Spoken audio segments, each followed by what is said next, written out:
Keeping sensitive documents safe. You want to talk about that a little bit? Sure. So keeping sensitive documents safe. I kind of already started that, so it kind of alluded to what I was talking about when it comes to like your business plan. That's a sensitive document that has sensitive information about your organization. Your financial information is within that business plan. So those are things that you want to definitely make sure you have protected and safe. There are a lot of different options that you can utilize in order to protect your documents, to include, if you want to use physical protection, you have a file cabinet that you want to ensure has some type of locking mechanism.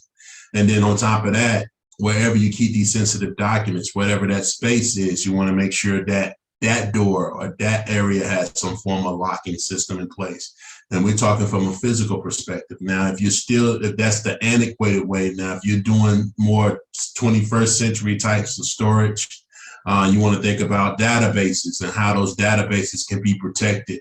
Many database operations and many database systems have security implemented or can be implemented. You have applications that you can use to protect those databases. Some of the critical information that you have within these systems could be everything from personal identifiable information, which is, again, like Kimberly kind of alluded to, you may be processing even though you sell t-shirts or you cut hair, you're still processing your customers' personal financial information, to include their credit card information, to include, a lot of times in order to process that stuff, you need their business addresses or certain types of addresses and phone numbers. All of that stuff is information that hackers and attackers can use to really cause and wreak havoc on your organization and on your business. A lot of that information is sold in areas that you would never see, called the dark web.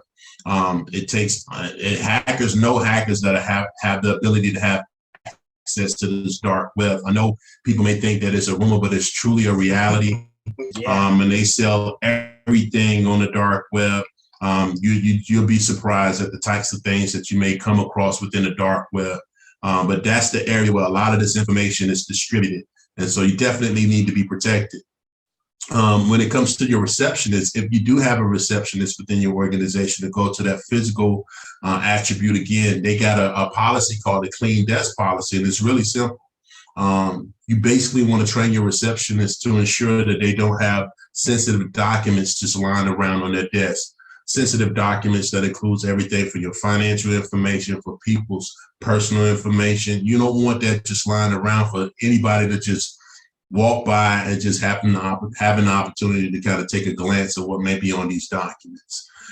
So you definitely want to make sure that you have, last but not least, strong passwords for anything that you use, especially when it comes to your documents and your digital documents. So you're having strong passwords and also backups. Backups. I know it might be a bad word nowadays, and we know we have cloud implementation. For a lot of these backups, people just say, well, I'm gonna back my stuff up to the cloud. And that's fine, that's good. But it's always good to have a secondary. What if the cloud provider that you use goes out of business? Or what if they arbitrarily lose your information? Not saying that it can happen, but it's always a possibility. So those are the things that I think about when I think about sensitive documentations, whether it's physical or digital, being kept safe and protected. And one thing you spoke about was that personal identification information, the PII. We think some of the simplest things that we overlook and have available, that our clients, that our customers, their name and their phone number. I mean, we're going to get on the next slide, we're going to get to some social engineering. But just think about the elderly right now that are getting phone calls. Someone could walk up to your counter, just like at the nail salon shop or the hair salon. You have them signing in on the paper when you go to the nail salon. They can take their camera out and just take a quick picture of that list. They have your name and your phone number, the name and phone number of that individual. So now that individual is going home and they're calling the elderly, and they're telling them their social security, social security number is out, or your bank account information, something's happening to it. This is where we as business people, it's those small areas. What is this? The small foxes that ruin the vine? It's things just like that. You have a small spreadsheet on your desk with people signing in, and you're thinking, oh, what can they do with a name and a phone number? A whole lot. They can take elderly the whole $30,000 from their savings account because they convinced them to get on the phone and transfer information. Identity theft. Identity theft. Yes, definitely.